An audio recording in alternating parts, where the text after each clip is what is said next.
bad time. So they instead go for the Renata. Pretty good matchup in the Nautilus. Obviously, Top Esports already banned away the Braum, which could have been another defensive pick, but the main goal here is to try and mitigate that aggressive pressure Top Esports have brought out in the bot lane. My biggest concern here for Top Esports is that we're moving into a world where Faker has agency. You know, he had agency on the Ahri last game. We saw his Talia target ban. Azir, another pick where you actually get to control the flow of the game. It's not just sit back and do damage. When Faker has agency, he makes those picks happen. Draven, very immobile here. Isn't a great front line. Yes, you have the Renekton. Yes, you have the Nautilus, but if he gets shut down early, loses his stacks, this could be a disaster for Top Esports. They've got great follow-up for the arrow as well. The spear damage is terrifying. I'm going to have to lean T1 on this one, even on red side. Do you feel like this game is going to be so volatile when on one side you have Draven, who inherently is a champion, who snowballs super hard or falls behind. On the other side, Nidalee, who kind of is in the same ballpark with that. So it feels like with the games being so explosive in 1 and 2, so snowbally, I don't think that's going to change in this game 3. The thing for me is that in game 1, it was Tristana. In game 2, it was Rumble. And in game 3, they're both finally banned. And so maybe it's going to be some honest League of Legends that we're going to get for ourselves and see who's going to reach match point. That the players just wanted to hear the chants one more time. And so that's why we made sure that we had a brief pause to get him up there once again. Thank you so much for that one. And now it is time. We are on to the Rift for game number 3 to see who pulls ahead and who reaches that 2-1 mark. The build-up, the hype for this game been pretty big. Fortunately, some delays, but I feel like we have interesting drafts on our hand. Both teams 1-1. And we are hopefully getting that close series we're looking for. Absolutely. Being like the Draven we see on the other side, like a Kalista, and you do so much damage, the bailout gives you just a few more autos and you get the reset. Can work very well with Nidalee dives as well, though, because it gives Nidalee that extra oomph. Is Mila over here? Yeah, more hooks coming down. Another great handshake to answer. Really getting the value out of the Renata here, is even the passive doing some work, as Mako has to flash.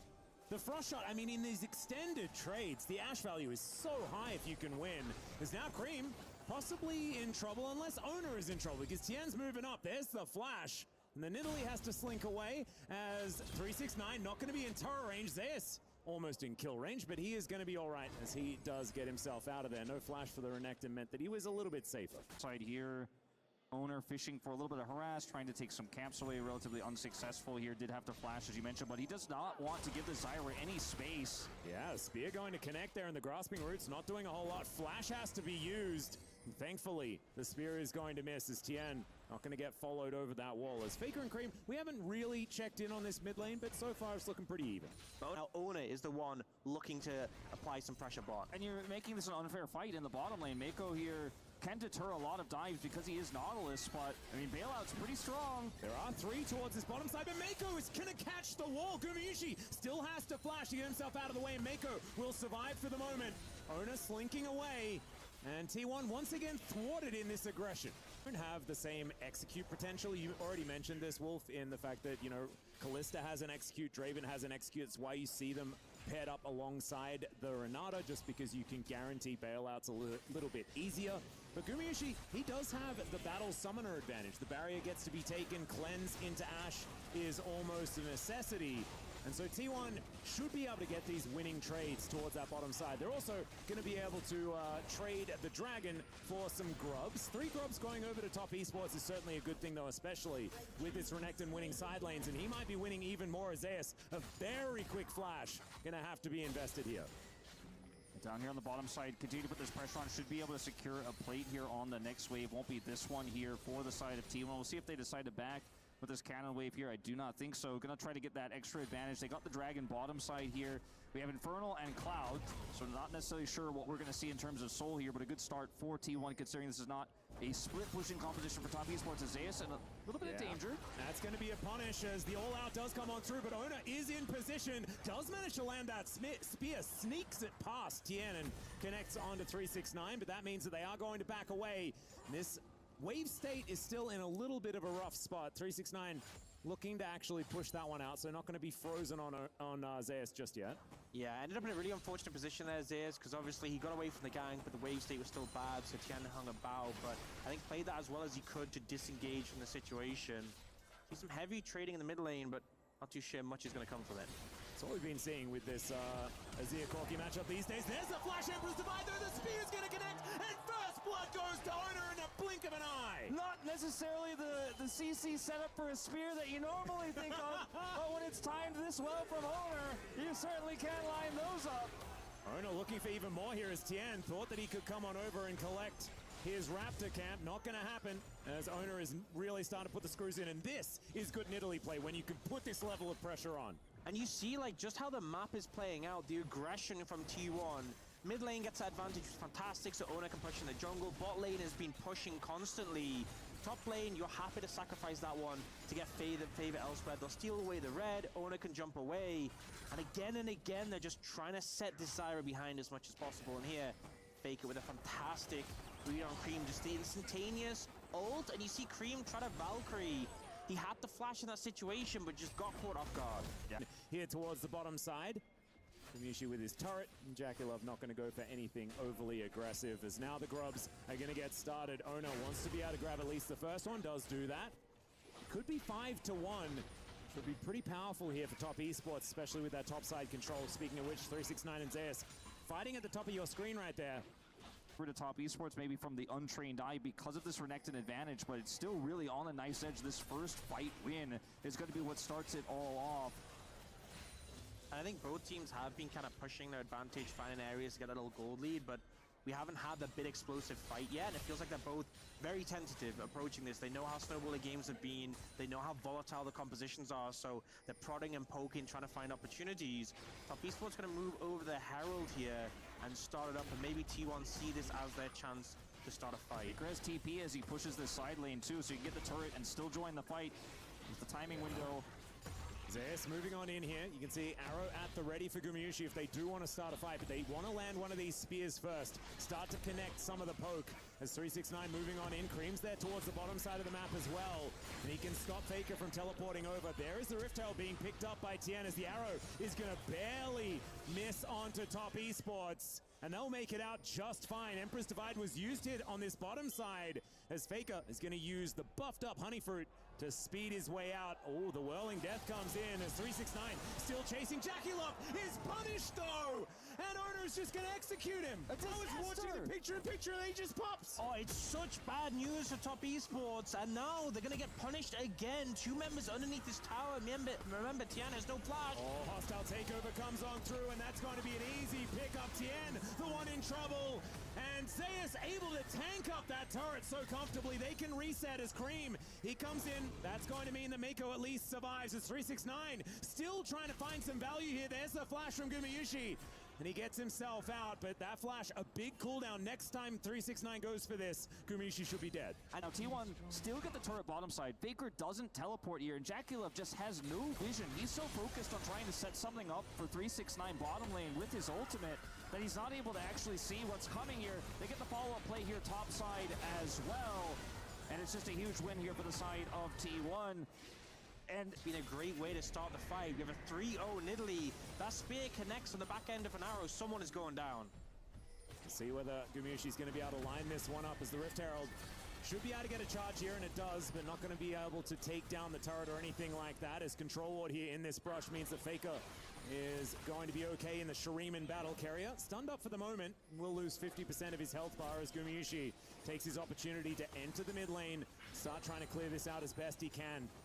A little bit of an ARAM for now, but it's so much just trying to get positional advantage around this Drake that is freshly spawned. And T1, they want to collect their soul point. Big one gonna fly by here as 369 wanting to find that flank angle. T1's vision is decent, but the dragon has been started here by top esports. Owner off to the side, wanting to stay hidden as he throws out these spears. JackeyLove moving back. See where Gumayushi is going to fire that arrow as Harrier with the information. Handshake now on cooldown. Fantastic and the angle for his dragon going down lower and lower. Just fighting it out slowly. Yeah, there's the hook finally going to connect there as now Zeus dives in. He finds the Q, and there's the all-out special delivery from the T1 top lane of the T1. He's going to survive. JackeyLove gets one back, but now Gumayushi is free hitting in the back line, and it's a double kill for Owner. It almost looked okay until it was domination for T1. Stack's gonna get reset He might be again. falling down, but thankfully the GOAT's gonna be there to help him out.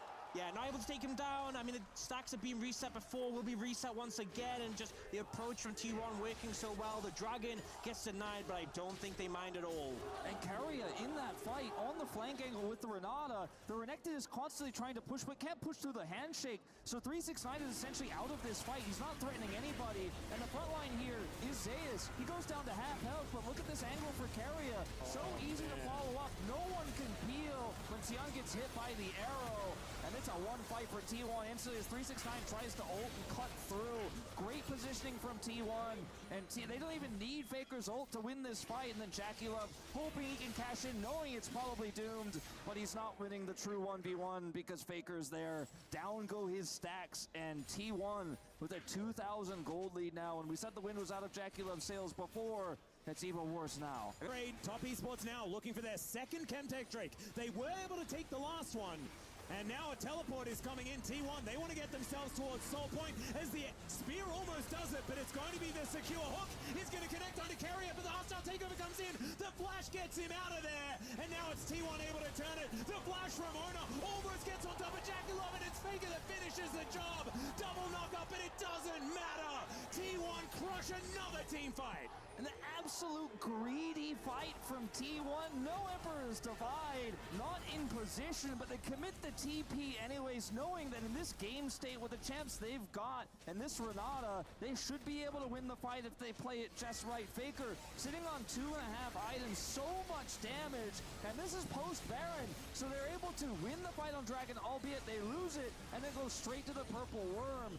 T1, that was extremely risky, but it pays off. I feel like the big thing for me is Top Esports ended up so split with 3 of them in the pit, 2 of them off to the side, and when they went for the engage, T1 able to disengage to a comfortable position.